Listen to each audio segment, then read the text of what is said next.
Let me introduce myself again. I am Dr. Chika Anireto. I am a consultant family doctor, family physician. I'm also a cognitive behavioral therapist. I trained at the Academy of Cognitive Behavioral Therapy in Pennsylvania. I'm also a Beck Institute certified cognitive behavioral therapist. Beck Institute is an institute in the US that practices gold standard cognitive behavioral therapy. So today's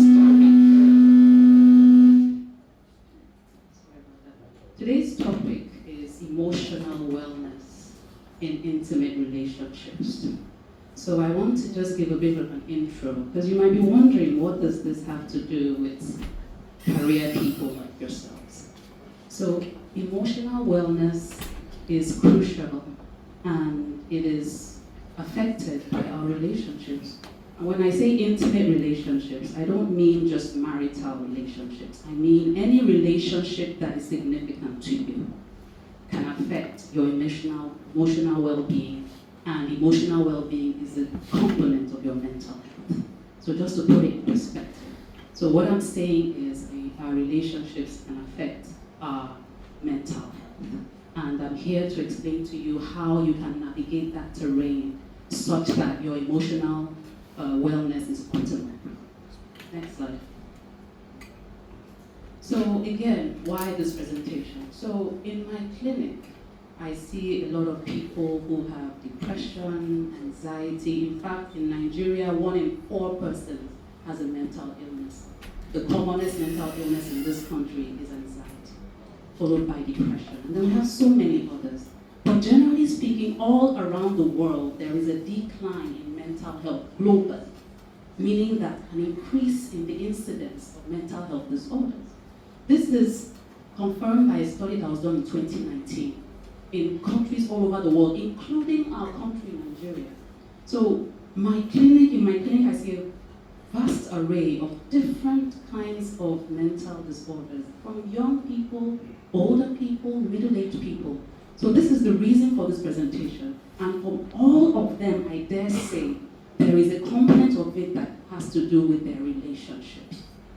So the reason why this presentation is coming to you is because of the significant input of relationships on our mental health. So it's not just something that you can do for yourself, I don't, just me, myself and I, as they say. It has to do with the other person, the significant other. Also, there are a lot of unsatisfying relationships in the world, and we know that there is an association between mental health, even physical health, and relationships. Next slide. So at the end of today's presentation, I'm hoping that you will leave with a good understanding of what emotional wellness means and how you can strengthen your relationships, increase your mental health by taking charge of your own emotional wellness. Next slide. So let's start with definition. What do I mean exactly? What is this concept of emotional wellness? It's a concept that is not very popular. Emotional wellness sounds a lot like a nice jargon, but what does it really mean? Emotional wellness means your ability to understand. So I'm going to take time to explain these words. They're not just a lovely definition. There's a meaning to everything I'm going to say. One's ability to understand your emotions. So a lot of people feel like their emotions don't make any sense, like they're not supposed to have them, like they're overwhelming, like they don't understand it. So they are not emotionally well. So to be emotionally well, you need to understand your emotions, meaning where they are coming from, why you have them. You need to accept your emotions. A lot of people avoid their emotions. They are busy at work. They love their work, yes, but they're trying to get away from being alone. Because when they're alone, their emotions come up and they can't handle it. So to be emotionally well means to understand, accept, and manage these emotions. So we'll be talking about emotional regulation as well. What can you do to get a handle on these emotions so that you don't become controlled by them? Because as you will soon find, the significance of emotions is that they drive behavior. A lot of times, as logical and rational as we are as human beings, what moves us to do what we do is how we feel. So we might know in our intellect that this thing It doesn't make any sense, but if we feel a certain way, we move based on that. So that is how important our emotions are. So now you can understand why this topic is important. So to be emotionally well means to understand, accept, and manage your emotions effectively. And effectively, that word means in such a way that you achieve the goal that you've set in that moment. So if your goal in your relationship is I want an enriching, fulfilling relationship with my kids, with my husband, so your emotion might be one that is distressing, but you know that you have a goal to meet. So to be able to understand, accept, manage your emotions such that you meet your goals in whatever situation, and at the same time foster a healthy relationship and cope with life challenges. Next slide. So what emotional wellness is not, I thought it wise to include this slide because when you say emotional wellness, people think a lot of things. It's not being happy all the time, having positive emotions only, no. So you can have negative emotions and still be able to call yourself emotionally well, because it's about managing even the negative emotions such that you are effective, achieving goals, the goals you have for different situations. Emotional wellness is not never getting angry or upset. No, rather it is to learn to manage your anger. Emotional wellness is not never having arguments or, not agreeing with people sometimes. Rather, it is learning to be assertive, not passive or aggressive. I'll explain the difference as we go along. Next slide. So when you are emotionally well in your relationships, it translates to your family, and that translates to society, and that includes workplace as well. So your workplace relationships may not be significant, but if your significant relationships are not optimal, it will eventually affect your workplace relationships. So you see why this presentation is important. If you get it right with emotional wellness in your primary relationships, every other thing kind of, sorts itself out. So mental health is a composite of three things: emotional health, meaning emotions, which is what we're talking about today; psychological health, meaning your thoughts about yourself, about other people; and your social health, meaning the way you relate. So you can see that all of them are interrelated. How you feel affects what you do, which will affect how you relate with people. How you feel affects what you think, how you think affects what you feel, and affects what you do, and how you relate to other people. All of them are composite and part of what we mean when we say mental health. Next slide. Beyond this, beyond what I've said about the influence of emotions on our relationships and that on our behavior, emotions affect our health as well, believe it or not. So as a medical doctor, I can tell you that stress, for instance, because of overwhelming emotions, and the stress might not necessarily be only work-related. What if it's from a toxic marital relationship? It can not only affect your behavior externally, it will affect your body, your physical health. So things like anxiety and depression, low self-esteem and stress, good, solid relationships that are emotionally whole protect against things like this. So when I see patients in my clinic and we do what we call an evaluation, meaning I want to feel what it's like to walk in their shoes. So the first session is usually an evaluation, and almost every single person, you will find that there is a significant relationship affected, either as the source of their problems or affected by their problems. So a lot of times it's in childhood. You find out that during childhood, when we are developing our sense of self, our sense of self-esteem, and you have parents, and I believe most of us are parents in this room, you have parents who had a not so healthy relationship with their child. These children grow up with a sense of self, and then when they are adults and they handle situations, that sense of self that they grew up with because of the relationship they had with their parents may predispose them to having mental illnesses. So I'm saying that emotional wellness affects relationships and affects physical health as well. Studies have shown that there is a reduced risk of mortality, that is dying, from coronary artery disease, that is disease that affects the heart, the vessels of your heart, in people who have emotionally sound relationships. Studies have also shown that there is a reduced development and progression of heart disease and heart vessel related disease in people who have sound relationships. And how does this all work? So the question I typically get asked is, how is it that emotions can affect your physical health so significantly? And the answer is this. There is a hormone that is produced by our bodies. It's called a stress hormone. It's called cortisol when we are stressed. So stress is not only maybe work-related stress, from any source, anything that makes us feel like this situation is beyond my ability to handle. And if I don't handle it, the outcome is catastrophic, is stress. So no matter what it is that could refer to, it could be work, it could be relationship, it could be anything at all. So when we feel that way, our body responds by producing a hormone called cortisol. So it is given to us by God to help us surmount these challenges. But when this hormone remains in our blood for a long time, more than 3 months, it begins to have deleterious effects on the same body it was designed to protect. So that's when you begin to have effects on your heart and your blood vessels. And this is the reason why emotional problems can lead to physical problems, because of this hormone. Not just cortisol, adrenaline and the rest of them. So you find out that if you go into the neurobiology of mental illness, it's all about neurotransmitters. Not enough of this, too much of this, and how does that come about?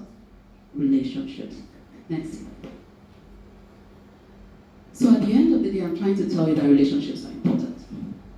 Good relationships help us live longer and happier lives. They increase the quality of our lives.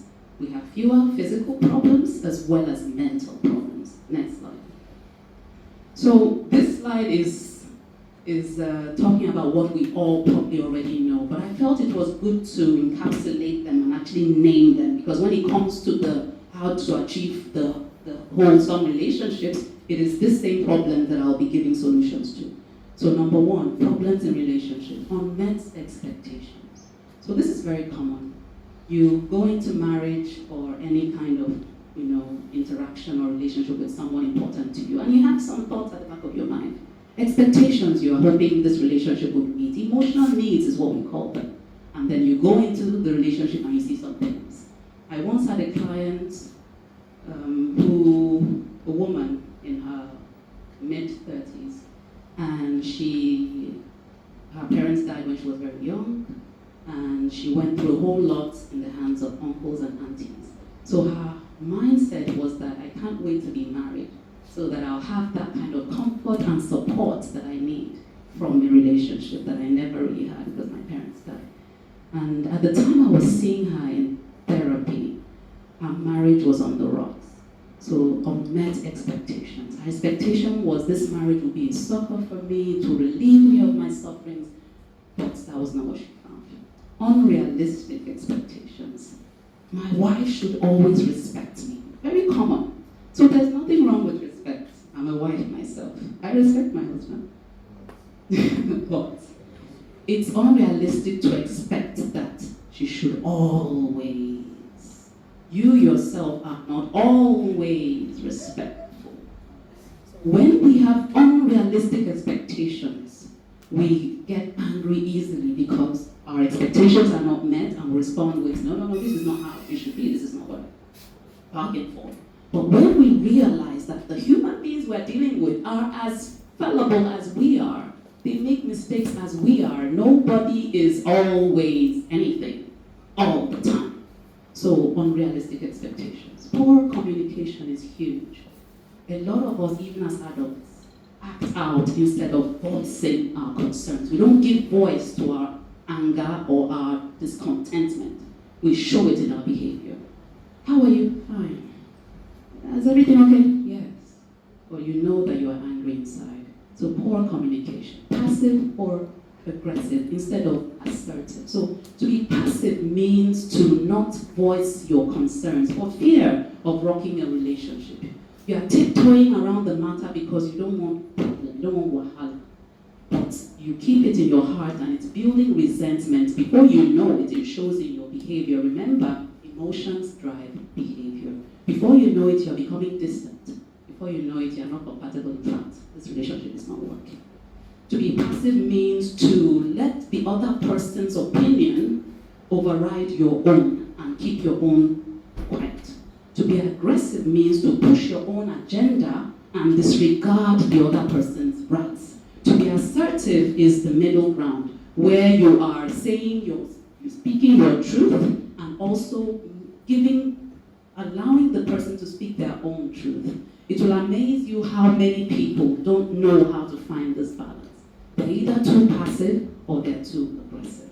Avoidance. So to avoid means to just not have that conversation at all because you are afraid of what it will bring up and you're not ready to handle it. So you walk on eggshells and just keep with life. Life goes on. However, the seething, simmering relationships inside you show up in other ways. You're more forgetful, you're not concentrating, you're not as productive, you don't remember things, all because you're not facing the issue on ground, you're avoiding.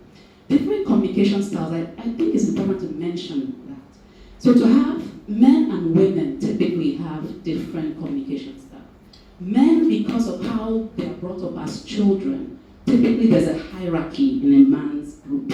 There's the top dog and then there are the other people, they just kind of fall in line. So many men, now I'm not generalizing, not every single one, but most men tend to be loud in their speaking. When they want to push their agenda, their voices are raised. They might not necessarily be angry, but they're just loud.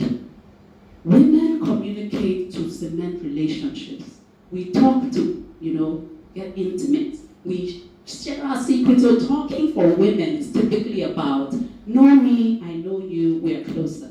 Men is about, what's the problem, let's solve it, move on. While we're talking about it, plenty talk, no action. So this difference in communication styles between a man and his wife, for instance, brother and sister, for instance, you find out that a woman is talking plenty talk to get close to you, and you're like, what is the problem? Why are you going around? And the woman is like, listen now, you're not, and then the woman leaves feeling invalidated. To be invalidated means to leave feeling like you're not heard, you're dismissed, you're not important, what you're saying is not interesting or important. So these are the things that cause problems in our relationships. So invalidation. To invalidate someone means to convey by your words or your actions, or your even non-verbal language, body language, that what they're saying is not important, is not interesting, it doesn't make sense. And it's not a very good feeling. If you ever had someone you were trying to convey something important to, and the person was looking at their wristwatch and saying, "I'm listening, go on," you know how that feels. Invalidation. Difficulty handling emotions. Problems in relationships are because we don't know what to do with our intense emotions. So we act them out, so it can lead to physical, verbal, or emotional abuse. Next slide. Other things that could go wrong. Infidelity. So stress, I just want to say stress, workplace stress, is one of the reasons why people engage in infidelity. How? For instance, if you have a toxic workplace environment, and maybe unfortunately your significant relationship, if you're with someone or you're married, is not very balanced, it's not very healthy. So you form a bond with someone who understands you at work. And what happens over time is that the bond you form with this other person becomes gradually stronger than the bond you have with a significant other. And before you know it, it's almost justifiable for a relationship to happen because this person is giving you what you need. Undiagnosed psychiatric disorders, it's not uncommon to have relationship problems because one member of this team, not necessarily wife or husband, it might be sister, sibling, good friend, has undiagnosed mental health issue, maybe depression, maybe anxiety. And this is preventing them from playing their role, the role they will otherwise play in your life. And because of that, the relationship becomes turbulent. Codependency. Now, codependency is when the relationship between two people is toxic. One person is enabling the other. Enabling means encouraging the other to do something, to engage in a behavior that is not helpful to them. because encouraging that person to do this thing that is not helpful to the other person meets a need that they have. So it's a codependent relationship. For instance, one person is needy. There's some people that either by their personality type or maybe a underlying psychiatric disorder are dependent. They like to cling. And then there are other people that like people to cling to them. So it is difficult for such a person, talking from the therapist's perspective, to be treated because your spouse or your significant other is encouraging the clinginess and not encouraging you being independent, because it satisfies their need to feel needed. So those kind of relationships are not helpful to both parties, and they are called codependent. So in relationships, interdependence is encouraged, meaning I have my own sense of self-worth. I don't need you to validate me as a person. I have my circle of friends, but I also have a relationship with you. So I am able to function independently of you, but I want to be connected with you. Interdependence versus independence, that is, I don't need you, I don't need your input, I don't want to be influenced by you, I'm good by myself. So independence is not helpful, codependence is not helpful, interdependence is what we're talking about. Be your own person, have a sense of self-worth that is outside of this relationship, but also allow yourself to be influenced by this person. Then not speaking or understanding your partner's love language. So this is something that all of us have probably heard about, love languages flying around. But how many of us can say what our significant other's love language is, and how fluently do we speak it? So these are the things that I'll be talking about when we get to the part where I talk about how do we now achieve this emotional wellness. Next slide. So my question to you is this. Next slide. Are you emotionally well? How would you know? Are you aware of and able to express your emotional concerns with someone? I don't want to say others because I don't mean everybody, but someone. Are you able to be yourself, meaning be your authentic self most of the time? So most of us go around wearing masks. We are like chameleons. We show up in a way that we think people expect us to show up in different situations. So we show up one way for this person and then we show up another way for that person. The problem with this is that it's exhausting. It's exhausting. So are you your authentic self most of the time? Do you feel good about who you are as a person? Not just what you do, not just how much money you make, not just your status in society, but the man or woman you are. Do you feel good about that? Do you allow yourself to experience emotions just as they are without trying to push them away, avoid them? So let me be clear. There's nothing wrong with distracting yourself sometimes from negative emotions. It's actually something I teach. The problem is when you are always distracting yourself and you never face the emotion. That's the problem. So when you don't ever want to face the way you feel with your workplace or your partner, you're overwhelmed, rather than sitting alone and asking yourself, why do I feel this way? You find something to distract yourself. That is what is harmful. Are you kind and compassionate to yourself? Most of us are our own worst critics. In fact, we are kinder to other people than we are to ourselves. In fact, we hold ourselves to higher standards than we hold other people. So going forward after this, I will be shedding light on what we can do to increase emotional wellness within ourselves. Are you able to ask for help when you need it? So there are some people who feel like if I ask for help, it shows that I'm not good enough, I'm weak, I can't do it by myself.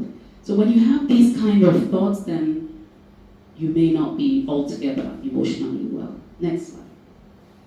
So how do we achieve this? I've spoken a lot about the importance of emotional wellness, how it affects our physical life, physical health, how it affects our mental health, how it affects our relationships. So how do we achieve it?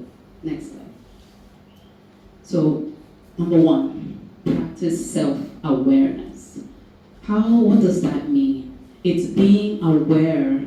Remember, in the definition of emotional wellness, you have to start by understanding, accepting, and managing. You cannot understand and accept and manage what you are not aware of. So to be aware of the emotions you have, how do you do that? Spend time by yourself. I even recommend it every day. So what I'm telling you is what I do. I try to practice what I preach. So even in as little as 30 minutes, at the end of every day, look back at your day. Look, x-ray or scan the situations that you experienced. Is there any lingering emotion still remaining at that time of night when you're doing this, or morning, depending on whether you're a day or night person? So notice these emotions. A lot of times it might not be one emotion. What happens is that you have dominant emotion, then you have other smaller, recessive emotions. You notice them, see if you can put a name to them, and realize. To normalize means realize that having emotions, the multiplicity of emotions, is okay, because you are human. You don't have less emotions because you're a man. You don't have less emotions because you are highly placed in society. You have emotions like every other human being. That's the way God made us. And each of these emotions tells us something. So there's a usefulness to these emotions. For instance, sadness. What is the advantage or the function of sadness? Sadness points to a sense of loss. You feel sad when you've lost something that means something to you. So sadness points to what is important to you, points to what you value. For instance, anger points again to what you value. When people, your values, the things that you're passionate about. So the thing that you get angry the most about is the thing that is very important to you. For most women, is their children. You don't mess with their kids. Mess with their kids and then you see the mommy bear come out. Why? Because their children are very important to them. So emotions have functions, and because of that, it's important to notice them, name them, and don't beat yourself up for having them. Next thing is try to understand them. How?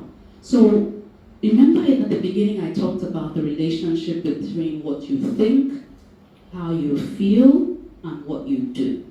So what you think gives rise to how you feel. If, for instance, I come to this beautiful lecture hall and I think these people here are so bored, they're not even paying attention, they're wishing they were somewhere else, I would feel demotivated and just, okay, let me just go through the motions and leave. If I felt like these people here are listening to me, they're paying attention, let me do the best I can to give what I have, my emotions will change. So to understand your emotion, you will first go through what I said of notice, name, normalize.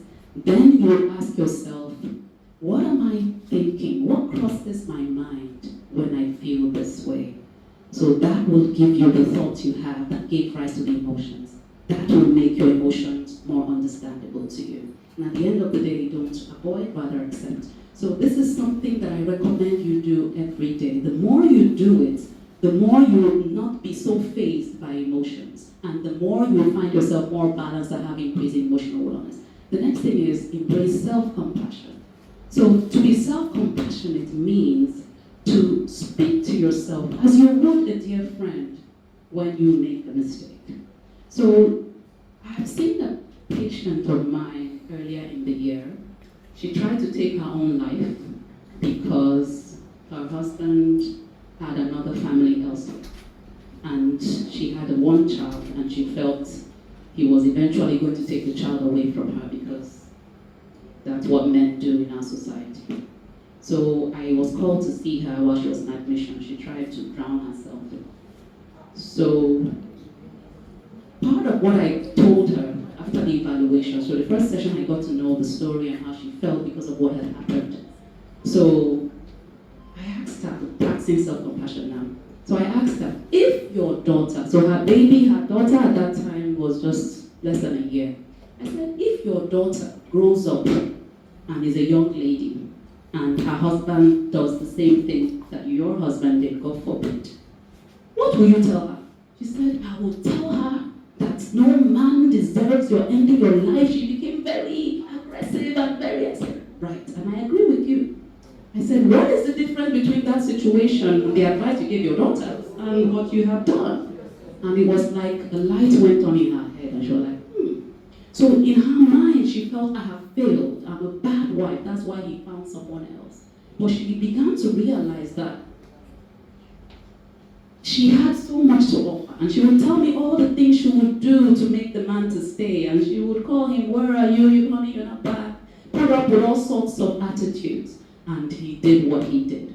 So after that conversation, she began to have self-compassion for herself and give herself the advice she would give to someone she loved. So to be self-compassionate means speak to yourself as you would a dear friend. Ask yourself, in that time when you feel like you feel that something has gone wrong, what do I need to feel better? For some people it will be, you know what, I need ice cream. Or you know what, I just need to hang out with my friends. And give it to yourself. And then when you do things right, don't discount it. Give yourself credit. So we are big on criticizing ourselves when we're down, we'll kick ourselves, but when we've done something right, we're like, everybody could have done that. No. You also tell yourself, good job, you go, it was great you did that. Give yourself credit. And then lastly, remember that whatever mistake, whatever failure you've had, it does not mean that you are a failure. So you can do poorly at something, you can genuinely make a mistake, but does that make you a disappointment or a failure? There's so many aspects of your life beyond that mistake you've made. So let me give you an example just to hit home my point. I once had a patient, a doctor, who had cheated on her husband. And he didn't know at the point she was telling me. Later she told him and they're fine now. And she felt so bad. She felt like a failure as a person. How could you, she told herself, do such a thing? What kind of woman are you? What kind of mother are you? What kind of morals are you displaying? I'm a failure. That was what brought her to see me. And then I asked her, do you take care of your children? She's like, oh, I do my best. In fact, my kids come first, then my husband, then myself. I'm like, okay, so if you're a good mother, you would say, yeah, she thinks so. Okay. And she's the first in her family. I said, what about how you are as a big sister? Do you take care of your little one? She's like, yes, in fact, I'm putting this person through school. I'm the one responsible for paying this one's rent and that and that. And we went through her life and realized how she had taken, care of other significant others. So I'm like, okay, so if you're a reasonably good mother, you are a good sister, you are a good daughter to your parents, you are a good doctor, you discharge your duties to the best of your ability, how then are you a failure through and through? So that you failed in this aspect does not make you a failure through and through. Rather, it means that that thing that led you to doing that and being involved in that relationship, you should probably address it. Which, by the way, you're already addressing by coming here to see me. And that changed her perspective completely. So that is what I'm saying today. You can make a mistake, as all humans do. It doesn't necessarily mean that you are a disappointment. It's not a global thing, it's a specific thing. Next slide. We're talking about how to achieve emotional wellness. Next thing is be mindful. I cannot stress this enough. What do I mean by being mindful? Means be in the present. It will amaze you how many people are living in their past, living in their future, and the present is passing them by. So how do you anchor yourself in the present? Talking about in relationships, for instance. So when it comes to husband and wife, let me just use that example, even though I'm referring to other significant relationships.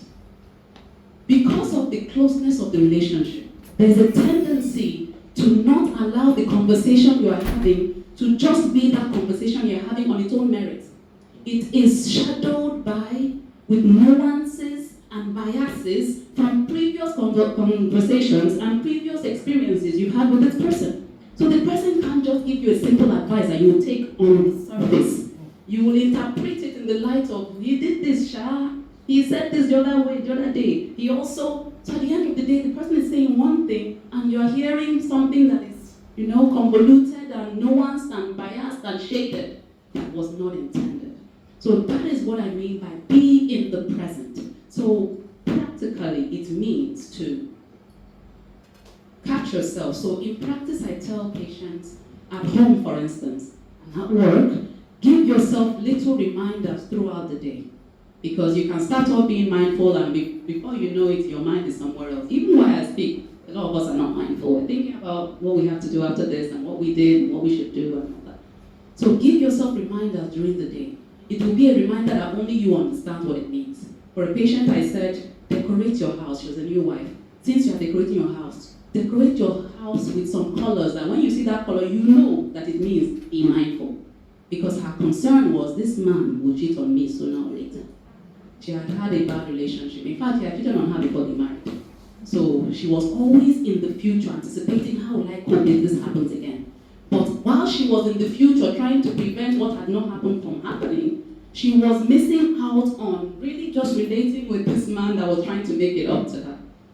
And even because she was absent-minded, she was making it a self-fulfilling prophecy. The likelihood of him cheating again with your absent-mindedness is high because you're absent-minded. So give yourself reminders that you understand. It could be a reminder on your phone, it could be a post-note on your computer, it could be something on your wall, it could be anything whatsoever. But the reminder means to you, be in the present. Leave the future, leave the past, and take the present as it is. So when you are in the present, you observe what is happening, you describe to yourself what you're seeing, and you throw yourself fully in that thing you are doing at that point in time. So for instance, I want to be mindful in this presentation. I observe all the people sitting in front of me, I observe the different colors that I'm seeing you're wearing, different shades and complexions and hairs, and I describe it to myself, and I fully throw myself into giving this presentation without being concerned about, oh, are they enjoying it? Are they not? Are they bored? Are they not? Fully participate. The next thing is non-judgmental awareness. So this is what I meant when I was giving the example about communication between a husband and wife. Listen without judgment. Judgment means your opinion, which is typically not positive, typically negative. Just listen non-judgmentally. Pretend that you are like a reporter, and they're asking you to report on this conversation that you're having with your significant other. They don't want your opinion on the matter. They don't want your way in. They don't want anything. They just want to know the facts of this matter. That is what I mean by non-judgmental awareness of each situation. Effectiveness, we learned that word when I was giving the definition of the emotional awareness. Effectiveness means do all this, bearing in mind the goal you have for this interaction. So it's okay to not be fully mindful all the time, but when it's important, maybe a conversation with a loved one, maybe work, do your best to, first of all, what is my goal in this conversation? I'm trying to get closer to my child, my kid, my husband, my good friend. I want to be there for them at their time of need. So bear your goal in mind and do what you can by being physically present to achieve that goal. One-mindedness means your full attention on that thing you're doing, full focus. And it applies to everything you're doing. Next slide. Practice forgiveness. So I need to mention this because, as we all probably already know, resentment is one of the things that causes emotional distance in whatever relationship that we're trying to build. To forgive means not to forget. It means to no longer allow what the person did before to influence your decisions about them going forward. So there's an acronym for this, just to help us to know how to go about doing this. Because you might want to forgive, but then you see that person and the anger comes back, the resentment comes back, and you just can't help it, you want to distance yourself. So the acronym is REACH, R-E-A-C-H. The R stands for recall and repeatedly forgive. So unlike popular notion in psychotherapy, when I'm helping people to let go of resentments, I'm going to paint a picture of an actual patient. I once had a patient whose husband eventually left her, but under the guise that she was going to the UK to study with their child. And then he just cut off communication. And in addition, he wasn't even financially responsible for them while they were there. He took them to UK, and then he came back home. The plan was that he'd be coming and going, and then he just cut off communication. So she had to, in a strange country, begin to find her way. So eventually when she came back and sitting in my consulting room, there was a lot of bitterness, a lot of, this is unfair. How dare you treat me like that? Me, I'm your child? If you hate me so much, will you also hate this innocent child? So this is the scenario I'm using to explain what I mean by forgiveness. So in this scenario, and by the way, the reason for forgiveness, why you should even forgive, is because it's one of those hostile, it breeds one of those hostile emotions that can affect your own physical health. So when you have resentment and bitterness, hostility has also been shown to increase cardiovascular disease. So you're not even doing it for themselves, you're doing it for yourself. If in case you feel like they don't deserve it, a lot of times you might feel they don't deserve it, but don't you deserve it? Don't you deserve to be healthy and live a healthy life? Are you going to allow what this person did that detrimental to your own health? So we practice what I'm teaching you now. So recall. So I had her, because it's very practical, write down all the points that hurt so much, that what he did to her. And she wrote it down. She kept remembering. Of course, it was very painful and intense session of tears. And then after each point, commit to and say, I forgive you and I let it go. You did this and did that to me at so and so time, I forgive you and I let it go. You did this and did this, for example. So that's the first step. Recall and repeatedly forgive. Before that, I told her what I'm telling you, the benefits of doing this. You want to move on, don't you? You want to have another relationship that is healthier, or maybe not. You want to focus on your child and just be happy. So those are your motivations to do this. So step 1, recall and repeatedly forgive. Step 2, empathize. Empathize means see if you can put yourself in the other person's shoes. What are they thinking? What could they have been thinking when they did that? What could they have been feeling when they did that? So when we went into this empathize, it turned out that her husband, because they went to the same university, that's where they met. They schooled together in China. Her husband had a girlfriend throughout his time in university, from first year to final year, a Korean lady who was cheating on him throughout, and he only discovered towards the tail end. So he was insecure about relationships, and his attitude was like, I will be the one to break it, not that you do that to me again. So being able to put herself in his shoes made it easier for her to understand how insecure he was about their relationship. So that's the empathize. See if you can put yourself in the person's shoes. Not because you care about them. If you do, fine. If you don't, that's fine. But because you want to understand, to make it easier for you to forgive. Because sometimes what prevents forgiveness is, I don't understand how he could do that to me. Next is altruistic. Altruistic means not because he deserves it, but because that's the kind of person I am. So you are doing it because it's a value of yours. You want to be the kind of person who forgives, whether he deserves it, he or she deserves it or not.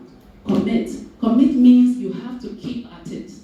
It's not something you do once and then you give it up. Every time you are reminded of what the person has done, you say, I forgive you and I let it go. For example, or any other word that means something to you, and see if you can mean what you're saying. Hold on is essentially the same thing. Remind yourselves of the benefits of what you're doing and hold on to doing it. There is something called loving kindness meditation. This is where, apart from the reach, in session I have the person, imagine someone who cares about her, giving her a lot of love, a lot of support, a lot of prayers, good wishes, and then replace in her imagination this person who cares about her with the person who wronged her, and return that goodness and that care and that support to this person. So I've been talking about forgiveness. Next is validate. To validate means to convey by what you say or how you behave that what that person is experiencing is understandable. So you have to listen first. And when you listen, you summarize your understanding, and then you put a word to it, the emotion you see. So validation is one thing that strengthens relationships. You don't even have to agree with what they're saying to validate them. I like to explain validation by pointing out invalidation. If you've ever had a conversation with someone who you knew wasn't really listening to you, that way you feel that's invalidation. That the person is not hearing you, is not seeing you, is not even understanding, doesn't think what you're saying is important. So now imagine the opposite and how that would strengthen the relationship. Thirdly, I want to talk about identify bits for connection and turn towards, not away from them. So this concept is by a renowned psychologist called John Gottman, an American psychologist. So he identified that bits are invitations for emotional connection that other people offer to us. And it could be verbal, it could be non-verbal. For example, you're sitting on the couch with whoever significant other, and the person lays their head on your shoulder. That is an invitation for closeness. And you respond by maybe touching their shoulder. That is you responding. So that is you turning towards the bid, the invitation for connection, rather than, I mean, your head is heavy, shifts, and you have turned away or even against. Another example is someone you're watching, maybe you're going for a walk with someone, and the person you're going for a walk with says, the other day, starts talking about work or whatever. So to turn towards is to listen and to show interest in what they're saying, versus you just bringing another topic altogether and leaving that person feel unheard, unseen, unimportant to you. So these are little things we do every day to either strengthen or weaken our relationship. The same with kids. For those of us that have children, you come back home and your child is like, "Mommy," and you're like, wait, don't hug me. See how you're sweating, you're playing basketball shifts. And that was a bit for connection that you lost. Something like that. So see if you can identify these small invitations to strengthen connection and turn towards them rather than ignoring or even turning against them. So imagine turning against them, what it will do to the relationship. Next slide. The next thing you can do to improve emotional wellness, next, is to address your own expectations. Remember, we identified that the problems of relationships to be unmet or unrealistic expectations. So how do you even know whether your expectation, whether you have an expectation or whether it's unrealistic or what? That is something I'm going to say now. So I want to draw attention to something called the cognitive model. And this teaching cuts across everything. What I mean by everything is every other aspect of your life.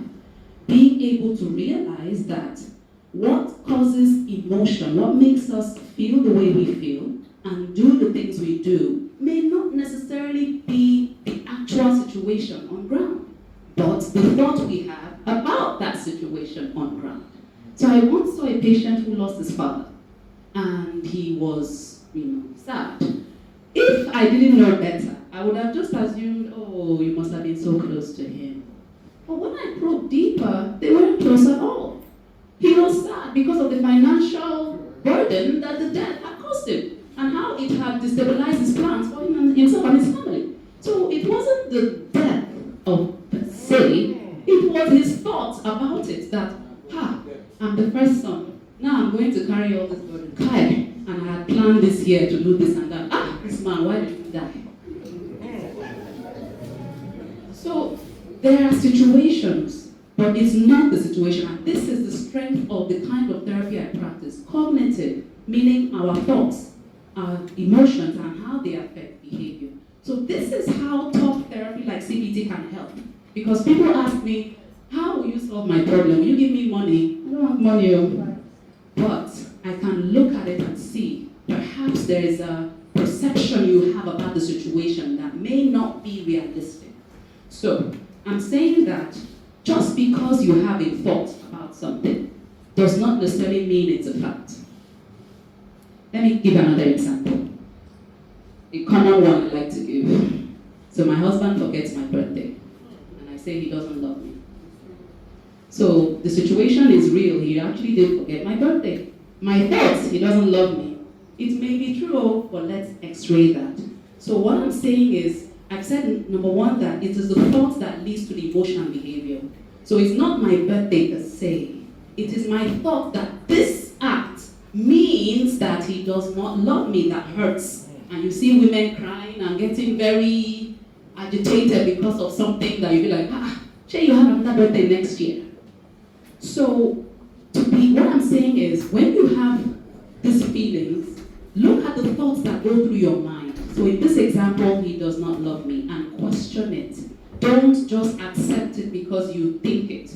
So if I'm saying to myself that my husband doesn't love me, I can do a fact check. I can question that thought. I can ask myself, what is the reason why this is true, and what is the reason why it is not true?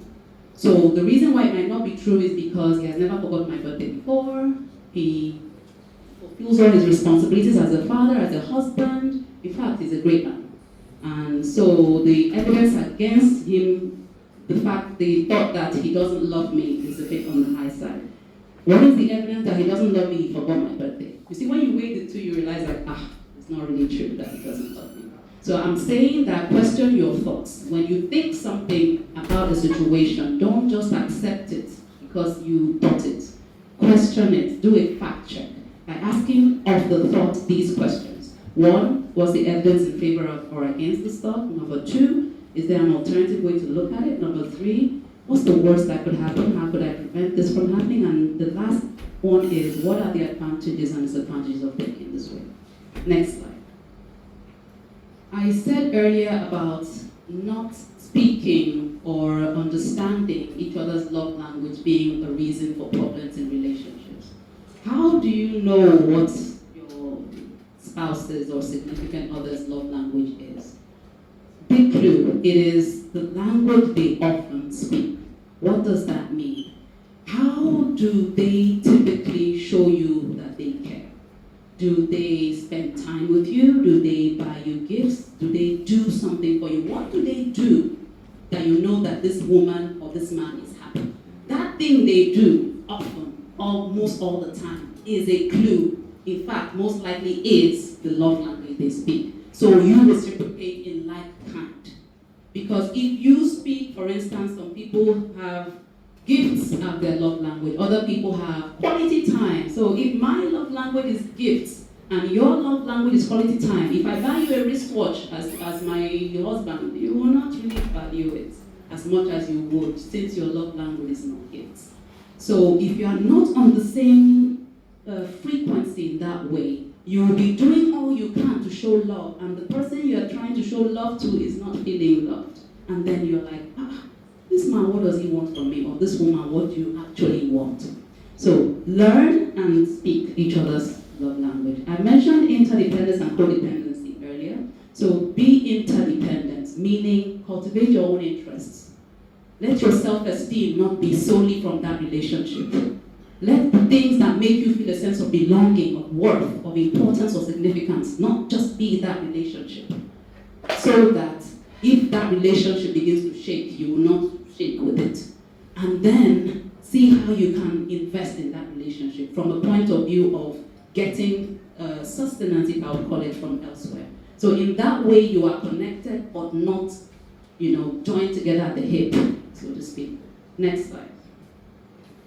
Other things to increase emotional wellness. This talk is about emotional wellness, increasing emotional wellness in relationships. So you can increase rewards. What that means is we all are in relationships or have relationships for a reason. There's something we're looking for.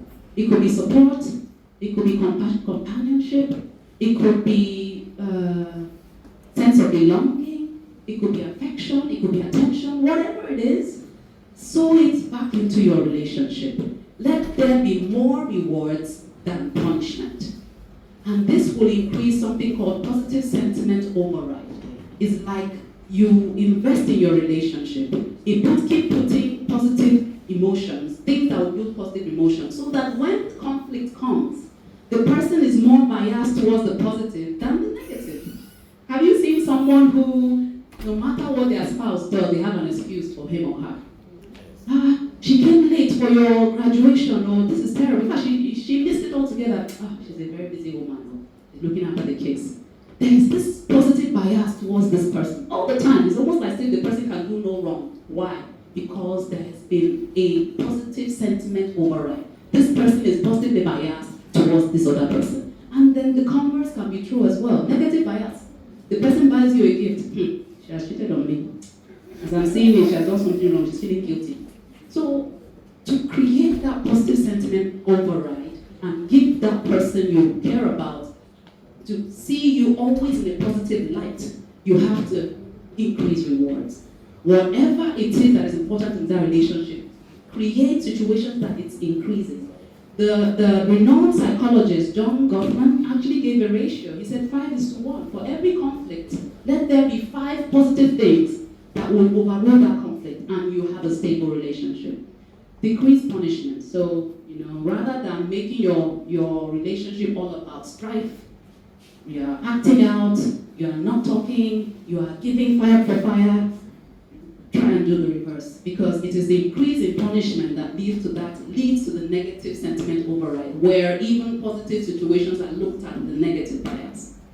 Be vulnerable versus defensive. It will amaze you how many people want intimate relationships but are not willing to be vulnerable. So they want their relationship to be strong, they want a strong connection, but they don't want to let their guard down. The truth is that you cannot have a strong relationship without vulnerability. Vulnerability increases intimacy. So if you want vulnerability, if you want intimacy, you have to be willing to be vulnerable. So create safety in your relationship. And that comes by conversation. We'll talk about that later. So again, non-judgmental awareness comes to play here, where you are looking at situations without the shadow of past experiences or anticipated failures. You're looking at each situation on its own merit. Accept, and then finally accept that despite all this, occasional unintentional hurt is just part of relationships. It's like learning to walk. It's not possible to learn to walk without falling a few times. It's just part of the game. Next slide. You can also increase emotional wellness by learning how to take care of yourself emotionally. I do have people who come and say, you know what, doctor, I'm tired of wife this, children that. What can I do to be okay by myself? I'm tired of her coming here and talking about this person and that person. See, I want to put myself first. So that's where self-soothing comes in. To self-soothe means to use your 5 senses to comfort yourself. And you can do it for anything, for stress management, for managing emotions. So you don't need to lean on someone else's shoulder all the time. It's good some of the time to give your significant other or the chance to be there for you. But sometimes you can do it by yourself as well. So for instance, sense of touch. For some people, there's a stress ball that people squeeze and it kind of gives a vent for their emotions. For some people, stuffed animals, you hug a stuffed bear, it just gives some kind of... So anything that you touch, using the sense of touch, for example, that makes you feel better and reduces the edge of your emotions, that's what I mean. Sense of hearing, anything you listen to that is soothing to you. Music, meditation, podcasts, scriptures, anything that you see, pictures, nature, movies, comedies that will change your emotion, do it to soothe yourself. Anything that you taste, sweets, candies, just be careful so it doesn't become a permanent habit and then you go into another problem. Smell, scented candles. So do any of these things to help yourself feel better. For me, I go for walks and I just, fully throw myself into observing nature. By the time I'm done with my walk, not only have I gotten exercise, but I have some perspective on whatever it is I was trying to go through. Validate yourself. So what we talked about validation, which means acknowledge the way you're feeling, realize that it makes sense, and the emotion you have, it's okay, and then blame versus responsibility. So a lot of times in couples therapy, couples will say, they did that.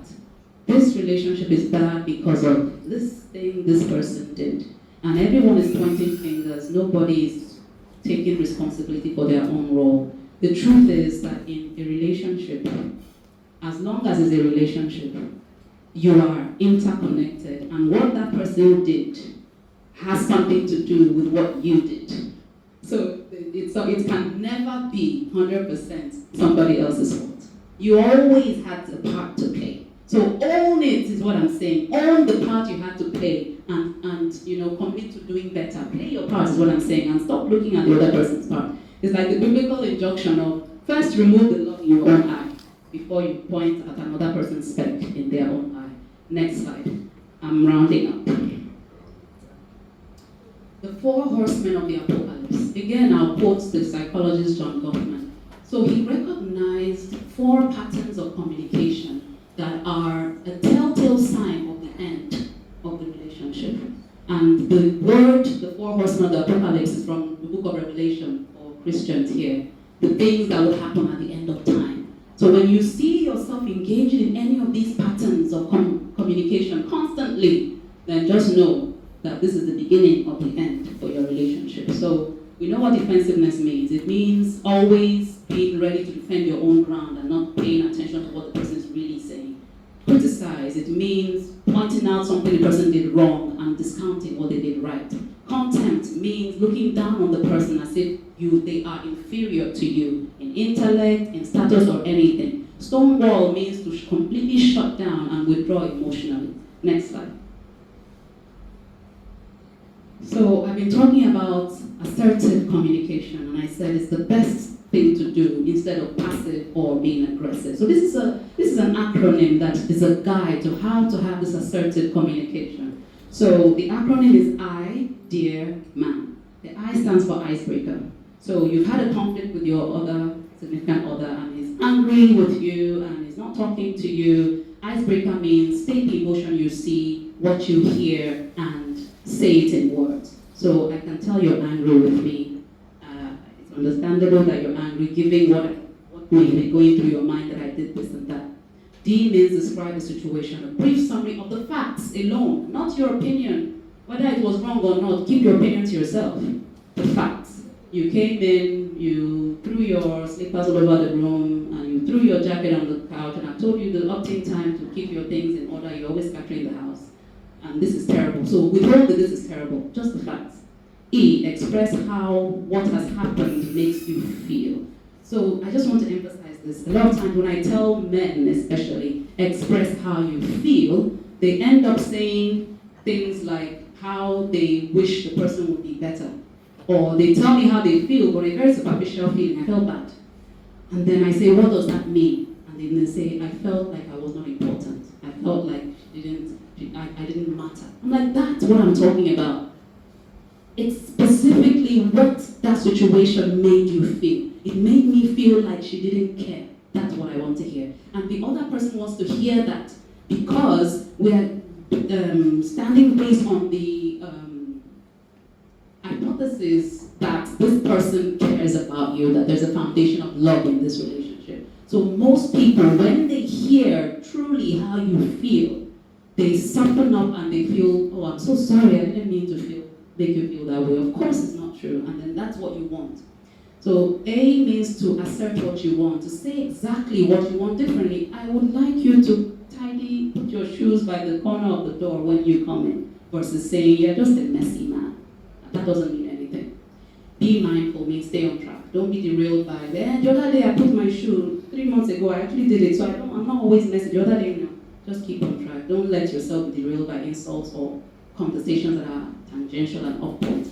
Be careful about body language. That's the A, the attend. Means be careful to position your body in a way that agrees with what you're saying. So you're not saying, I care about you, it's not true that I don't love you, and then maybe you're folding your hands across your chest, which is a closed-off conversation. You want to be open, you want to be facing the person, you want to maintain eye contact. Negotiate. So sometimes you cannot get 100% what you want. You have to be willing to give to get. Next slide.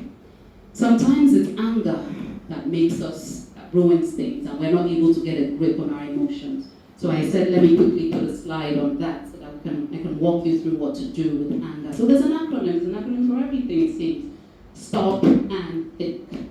So this anger management is a topic all by itself. But to squeeze it into this presentation, I've just made it 2 slides. So the S stands for stop, literally stop what you're doing. So that is when you realize that your anger has gotten above your ability to control. So it means you have to be aware of how you feel when you are really, really angry. So for them, some people is that their heart rate is beating very fast. is that they can't compose what they are saying anymore. It's almost as if they can't talk, eloquently. They're all over the place. When you notice those signs in yourself, that is your cue to stop. Just stop. Take a break. So you don't want to just leave, because that would be interpreted as, you're walking out, I'm talking to you, you're walking out. So you want to say, you know what, can we continue this conversation some other time? I need a break, please. We can come. So you give a specific time. Maybe we can continue in the next 1 hour in the evening. So the question I hear with this is that, what if it's a situation where you can't physically leave? What if it's a boss kind of situation? So I say, leave in your mind. You know how you can detach yourself and you're still there. So this is the time I'm encouraging you to don't be focusing, don't be mindful. So stop. T means take a breath. So take a breath stands for all the things you can do to help yourself de-escalate the tension on yourself, to help diffuse the anger. So there's a whole set of skills you can use for that. The one I love is called TIPP, T-I-P-P. T stands for temperature. It's easy because you don't have to think, you just do it. Get a bowl of cold water and dip your face inside, stay there for a few seconds, come out. You find out that the intensity of your emotion will just crash. So it's one way to quickly induce relaxation without thinking plenty thought. So temperature, intense exercise is something else. So I love intense exercise because I preach fitness, I'm a doctor. Go for a walk, go for a jog. By the time you're done jogging, playing table tennis, playing basketball, the intensity of your anger has come down and you've got an exercise on top. So you can also do something called progressive muscle relaxation. So tense and relax progressive groups of muscles from your feet down, from your head up. The last thing is paced breathing. 4, 7, 8. 4, take a deep breath while counting to 4 in your mind. Hold it for a count of 7. Exhale for a count of 8. And you find out that you have induced a relaxation response and you are no longer on edge as you used to be. So that's all about taking a breath.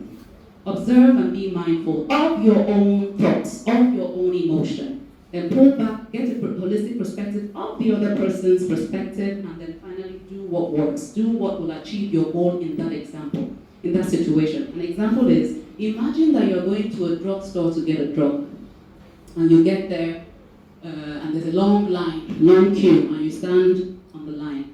And then just when the queue, you are getting to the place where the pharmacist attends to you, someone just comes and cuts you off, and their pharmacist actually attends to them. So you are really angry. So you are saying, excuse me, I've been in line, it's my turn. And the pharmacist is like, just hold on, sir, I'll attend to you. And so not practicing what works is to begin to shout, begin to scream, and then walk out of the pharmacy. You see that you didn't get the drug. You didn't achieve your goal. You didn't do what worked. You allowed your anger to lead you. So practicing what works means, despite your intense emotion, what is your goal? The goal is get that drug. So you're going to shout or you're going to stay there and get that drug. That's what I mean by do what works. Next slide. Then lastly, I talked about the stop, lastly the think. So think is an acronym to help you get a holistic perspective of what the other person may be going through. Think means see it from the other person's perspective. So it's not just putting yourself in their shoes, it is considering their own experiences, their own age, their level of education, what has happened. So it's not putting yourself as you are in their shoes, it's putting yourself in their shoes as them. Bearing in mind these other things that would make them see things the way they see it. H means to empathize. What might they be thinking, what might they be feeling? I is other interpretations. Is it possible that there is another explanation for why they did this other than the one you have? Then N is notice the way that person has been trying in that particular regard. So with the example of the messy husband, actually he does try when he remembers. And then are there other things he might be struggling with? And then finally the K is kindness. So that's the end of the presentation. Thank you so much for your attention.